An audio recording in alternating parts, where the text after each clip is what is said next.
If we don't have free speech, then we just don't have a free country. It's as simple as that. If this most fundamental right is allowed to perish, then the rest of our rights and liberties will topple, just like dominoes, one by one. They'll go down.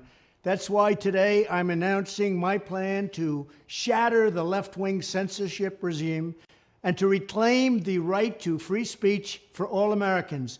And reclaim is a very important word in this case because they've taken it away. In recent weeks, bombshell reports have confirmed that a sinister group of deep state bureaucrats, Silicon Valley tyrants, left-wing activists, and depraved corporate news media have been conspiring to manipulate and silence the American people. They have collaborated to suppress vital information on everything from elections to public health. The censorship cartel must be dismantled and destroyed, and it must happen immediately. And here's my plan. First, within hours of my inauguration, I will sign an executive order banning any federal department or agency from colluding with any organization, business, or person to censor, limit, categorize, or impede the lawful speech of American citizens. I will then ban federal money from being used to label domestic speech as mis- or disinformation. And I will begin the process of identifying and firing every federal bureaucrat who has engaged in domestic censorship, directly or indirectly, whether they are the Department of Homeland Security, the Department of Health, Human Services, the FBI, the DOJ, no matter who they are. Second, I will order the Department of Justice to investigate all parties involved in the new online censorship regime, which is absolutely destructive and terrible, and to aggressively prosecute any and all crimes identified. These include possible violations of federal civil rights law, campaign finance laws, federal election law, securities law, and antitrust laws, the Hatch Act, and a host of other potential criminal, civil, regulatory, and constitutional offenses.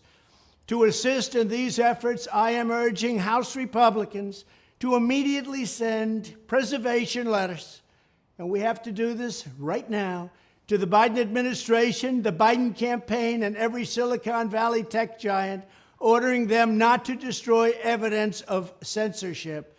Third, upon my inauguration as president, I will ask Congress to send a bill to my desk revising Section 230 to get big online platforms out of censorship business.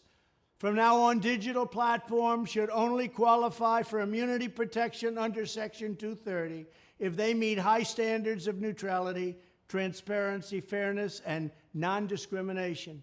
We should require these platforms to increase their efforts to take down unlawful content such as child exploitation and promoting terrorism, while dramatically curtailing their power to arbitrarily restrict lawful speech. Fourth, we need to break up the entire toxic censorship industry that has arisen under the false guise of tackling so-called mis- and disinformation. The federal government should immediately stop funding all nonprofits and academic programs that support this authoritarian project. If any U.S. university is discovered to have engaged in censorship activities or election interferences in the past, such as flagging social media content for removal of blacklisting, those universities should lose federal research dollars and federal student loan support for a period of 5 years and maybe more.